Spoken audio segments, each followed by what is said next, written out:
Whelan Presley Funeral Home and Crematory, a proud supporter of WQPT, has been serving Quad City families since 1889. Now providing live stream capabilities for viewing your loved one's funeral or memorial service at their chapel in Rock Island. Getting help after the storm, and the Junior Theater back open to in-person classes in the cities.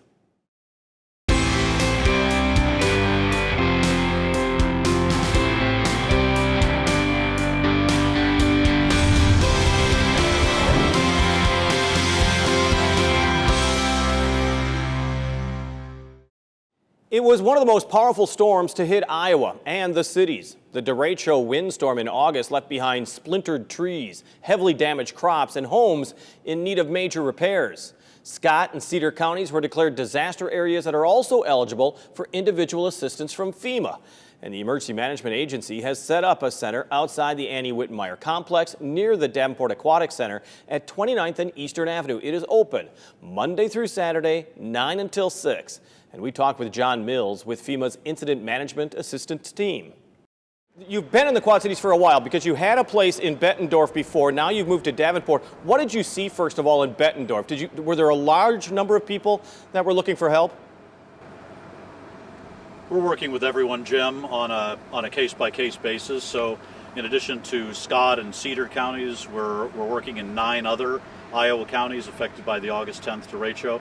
We had several dozen people visit the Bettendorf location, and across those 11 counties in Iowa, we've already been able to approve more than 2,100 households for FEMA individual assistance grants. So more than $20 million in federal assistance has already been provided, and that's for homeowners and renters and business owners. FEMA is providing grant money, and we've already provided more than $8 million to homeowners and renters for losses not covered by insurance. We're helping people with things like basic home repairs to make their primary residence habitable. We're helping people with temporary rental assistance if they have to rent a place to live temporarily because it's not safe to live in their home as a direct result of the derecho. We've also been helping people get reimbursements for lodging expenses. So if it wasn't safe to live in their home after the derecho and they had to stay in a hotel for a week or so, we're helping people get reimbursements for that if they don't have insurance covering them for that.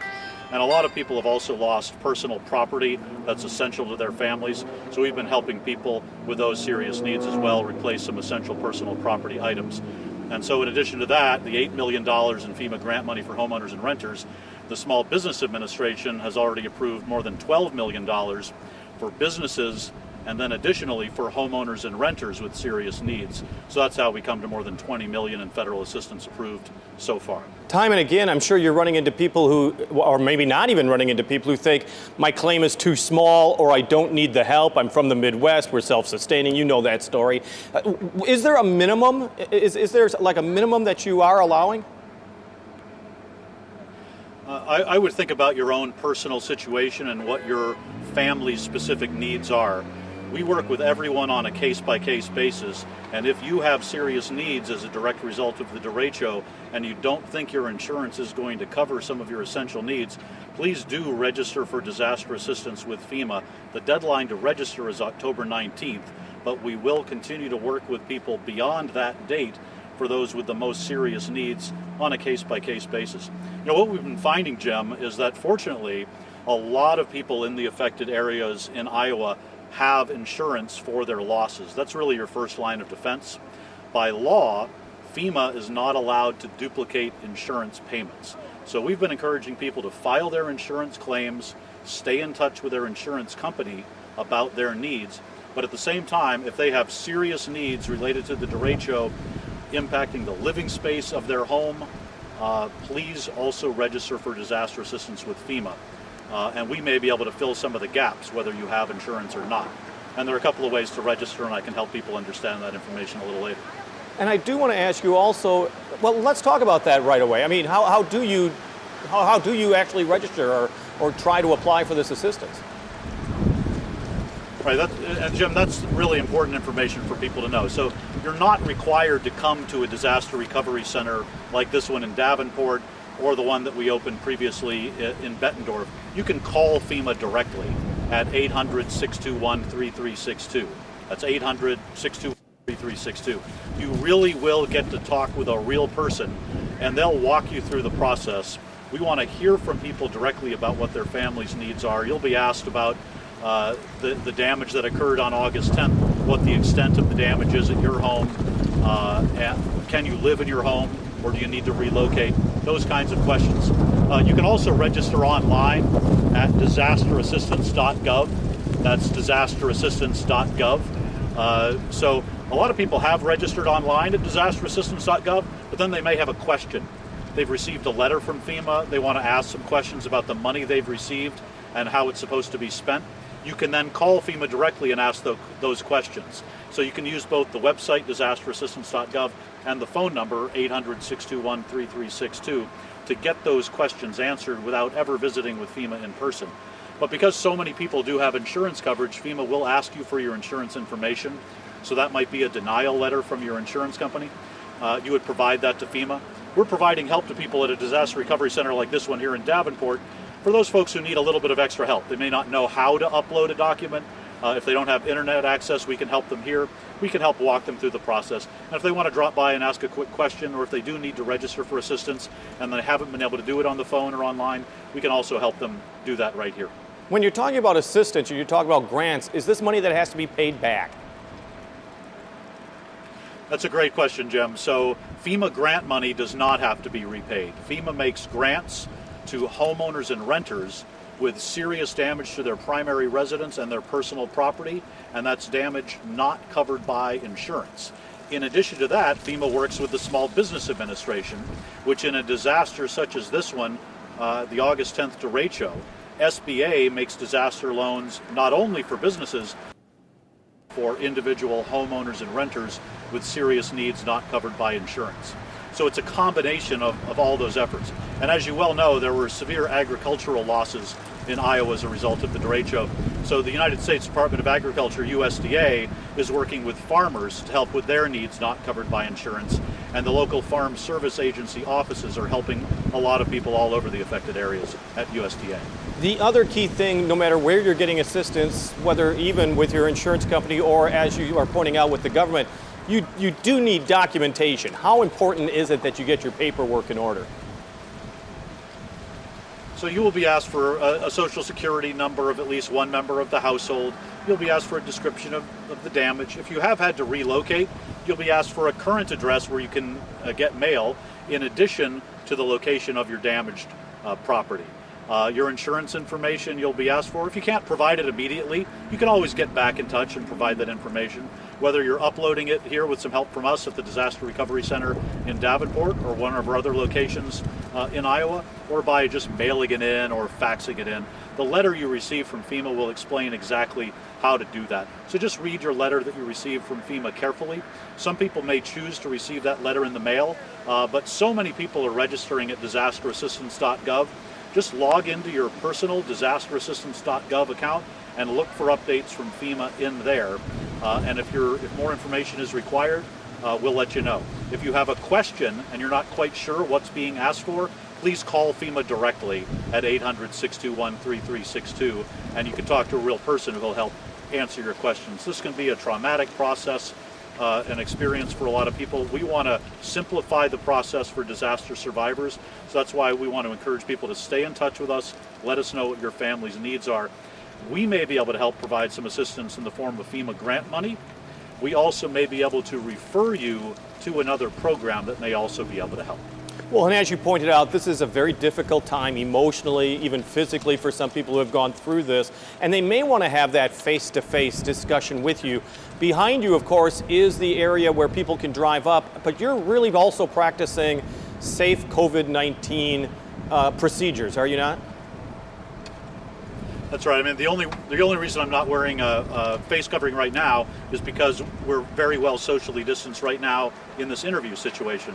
So when people come here, this is the first time here in Iowa, this location and others that we've done around the state, a disaster recovery center is taking place outside. We're encouraging people to stay in their vehicle the whole time and wear a face covering the whole time. You'll also notice that the FEMA staff members you'll interact with are also wearing face coverings and that's all because of COVID-19. We want to ensure the safety of survivors who meet with us and the safety of our own staff members who are working here in Davenport, Cedar Rapids, Marshalltown, Ames, and other parts of the state. You did point out the millions of dollars that have already been allocated because of this disaster. Walk me through that process. I mean, do you get your money quickly, or is there a long period of wait? A lot of people have received money within a matter of days, so very soon after the registration. If you need to relocate because of serious damage to your primary residence, people have been telling us that right away, and generally speaking, we're able to approve grant money very, very quickly. For those people who have insurance, FEMA will ask for their insurance information.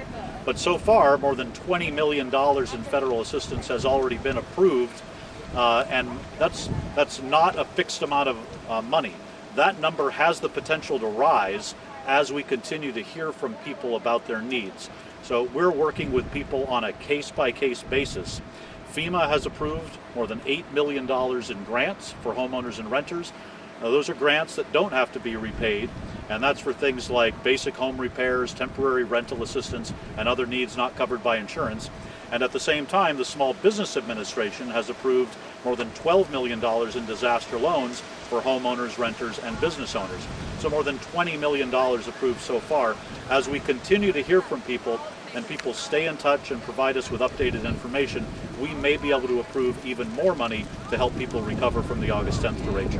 And as you pointed out, this is not an open-ended enrollment period or an open-ended period to ask for help. You've got deadlines that are coming up. They're actually fast approaching in some ways. Yeah, so the deadline to register with FEMA for disaster assistance is October 19th.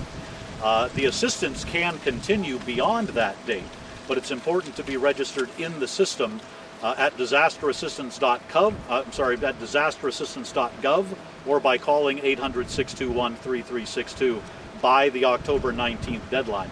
You can continue to stay in touch after that date and request continued assistance, and we'll continue to work with you on a case-by-case basis. If you know someone with serious damage, though, please tell them to register with us before that deadline. John Mills with FEMA's Incident Management Assistance Team. And once again, the Drive-Through Assistance Center is open Monday through Saturday, 9 until 6, but it will close permanently Saturday, October 10th at 6 o'clock. In a moment, a theater that is ready to reopen to the youngest actors in the cities. But first, what you can do to get out of the house in the coming days. Here's Laura Adams with a taste of what you'll find if you go out and about. This is Out and About through October 16th.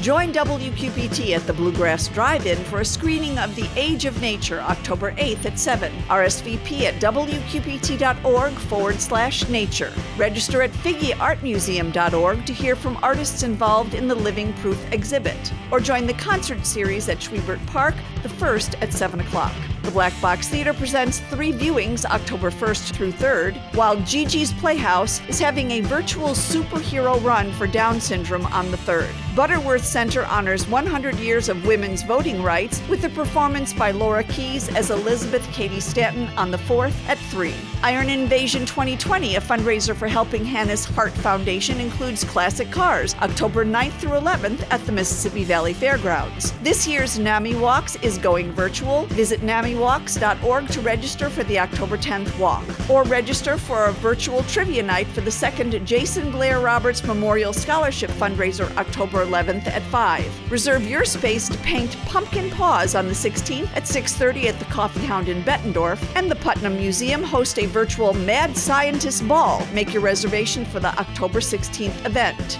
Pete's Humane Race, real or virtual, is coming October 10th. Registration deadline is the 4th. For more information, visit wqpt.org.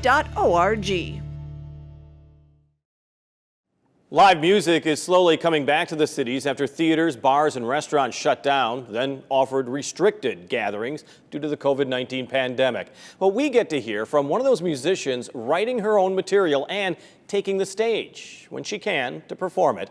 Jenny Lee Stacy joined us a few months ago at the Black Box Theater in Moline. Here's Jenny Lee with Nothing to Lose.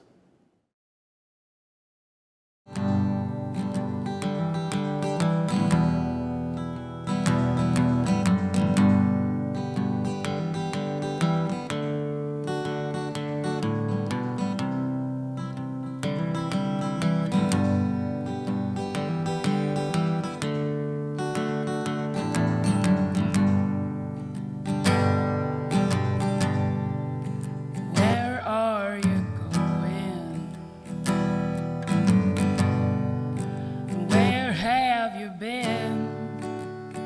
Will the powers that be have a hold over me? And I'm living here in sin. Yes, I'm living here in sin.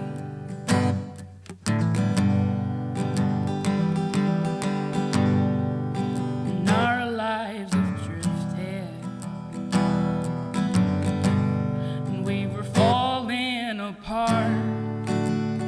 Will the sky shine on me and your skin sets me free? Well, I don't know where to start.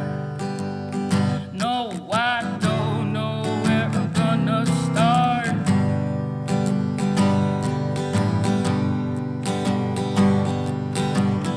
And I cry so hard just so I can drown my sorrows in bitter pursuit. And this world is setting me on fire. Now I know I've got nothing to lose. Well, goddamn, I've got nothing to lose.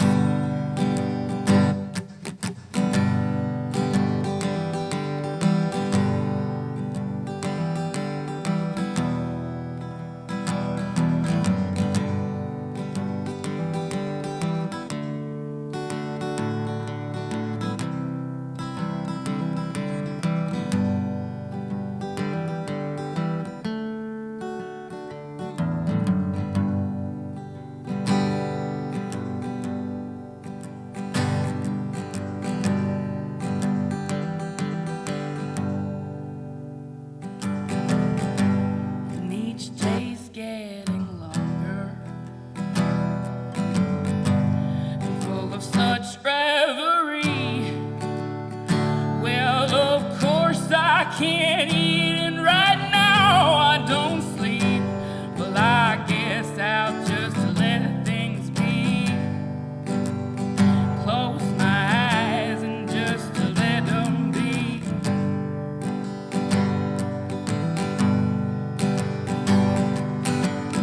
And I cry so hard just so I can drown my sorrows in bitter pursuit. And this world is setting me on fire. Now I know I've got nothing to lose. Well, goddamn, I've got nothing to lose.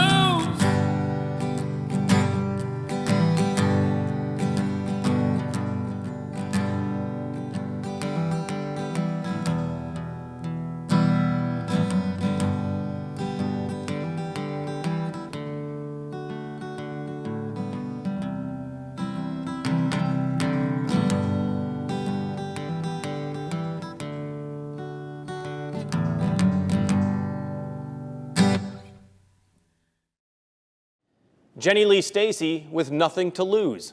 The Davenport Junior Theater had to rethink outside the box how to hold classes for young people interested in the stage and dance, but also keep them safe and to a large extent separated during the COVID-19 pandemic. Not easy, right?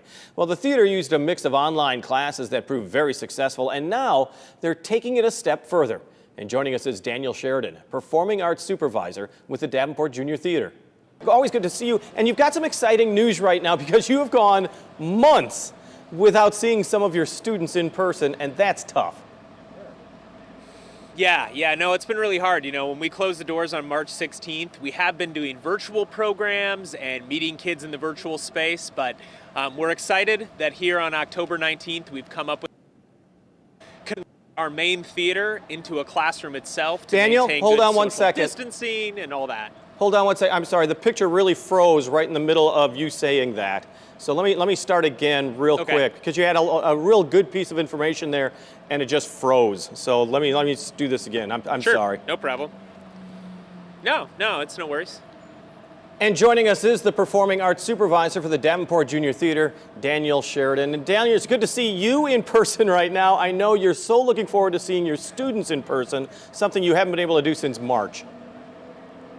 Yeah, it was March 16th that we closed the doors here at Junior Theater, and we adapted and came up with new ways to stay connected with our students, which we're really excited about. But right now, we're really eager to get back to our in-person programming on October 19th. And you know, we found a safe way to do it by converting the main theater into a classroom itself, so as well as our main dance studio. So large spaces, masks, good social distancing, and I know our students are eager to get back here too. And registration is going on right now. So if you're a parent or if you're an old enough kid that knows how to register, now's the time, right? It is. And not only are we doing in-person programming, though, we are continuing our virtual learning program as well. So, you know, we have outfitted teaching virtual stations with multiple cameras, audio streaming capacity, microphones to really make the at-home experience as much as it can be like the experience here in the class. So lots of new opportunities and even brand new styles of classes we're offering too. And I think that's interesting. Let's talk about the in-person first, because your fall registration is going on, and this lasts from October 19th to the 21st. Not the registration, but the actual program, October 19th through November 21st. Walk me through it. I mean, what's available to kids during that period of time?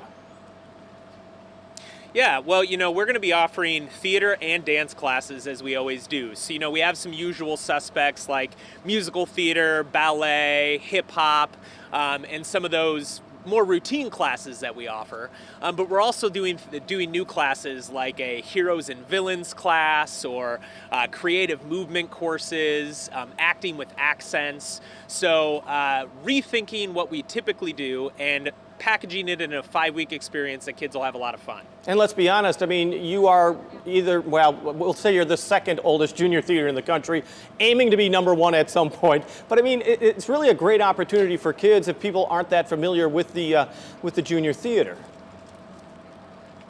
Yeah, you know, it's the chance to get in the classroom. We've always been about giving kids a brave, bold tomorrow, and we believe that doing that is by providing them performing arts. We can help them communicate with clarity and confidence no matter where their life takes them. So we're excited to see the kids in the classroom. And one of the other things that, you know, you've reinvented yourselves in some ways due to COVID-19. And one of them is going on right now, and it's your New Play Festival, the virtual New Play Festival. Tell me how this is going to move forward. That's right. So the Main Stage Company and our artistic director, Ben Goujon, put together a virtual play festival where students are submitting new work, and then we're going to meet in the virtual space and produce it. So, you know, we're still doing costumes and the whole experience, but we have to create virtual backgrounds and environments to bring the production to life through the Zoom platform. And admission's going to be free for the community, so we're excited to have our students storytelling once again, even though they'll be broadcasting from home, but bringing you a creative story together. And I think that's interesting because the kids have been cooped up at home, and you have found different ways to perhaps improve their performance virtually, either on camera or through filmology, as you said.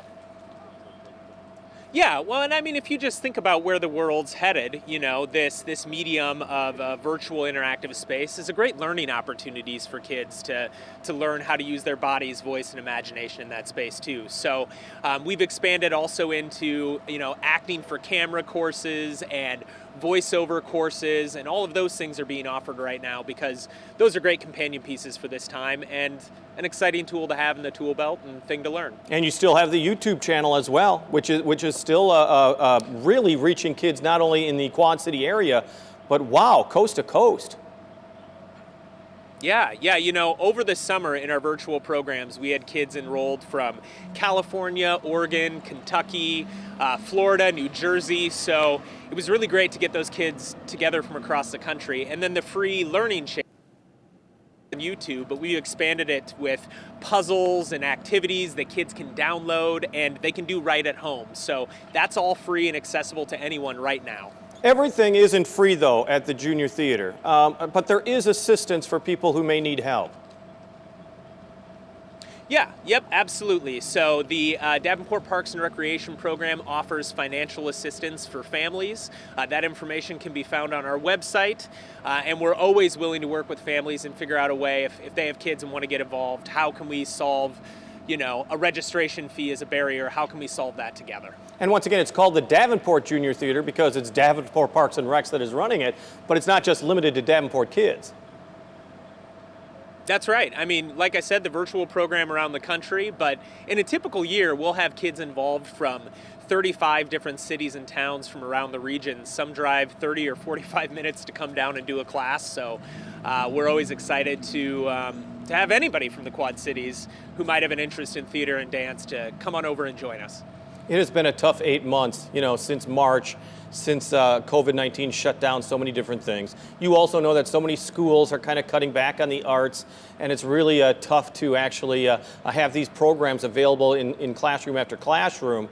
After getting through this point of COVID-19, does it just underscore in your mind how important the arts are to children these days? I think the one thing that parents have communicated to me that has affected our team the most is when a parent tells us, after my kid did the class at Junior Theater, I felt like I got my kid back.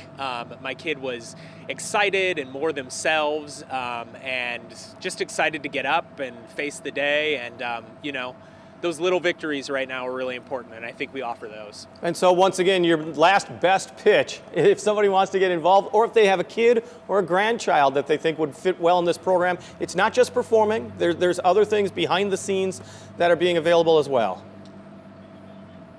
Yeah, that's right. We have on-stage and off-stage opportunities because the theater arts is a collaborative art form and there's plenty of ways to get involved. And, I always tell parents, you've got that one kid who's super outgoing that would love it. But truly, Junior Theater helps build up the confidence of kids who are maybe a little more hesitant. So we encourage all kids to be involved with the program. And we're a year-round program and you can really get involved at any time. Daniel Sheridan, Performing Arts Supervisor with the Davenport Junior Theater. And you can catch local programming on WQPT with a click of the mouse on your computer. Your local PBS station is now live streaming local broadcasts like the cities. In order to watch, click on Live TV in the upper right corner of our website. Anyone in our coverage area can now take WQPT any place, at any time. Get more details at WQPT.org. On the air, on the radio, on the web, on your mobile device, and now streaming on your computer. Thanks for taking some time to join us as we talk about the issues on the cities.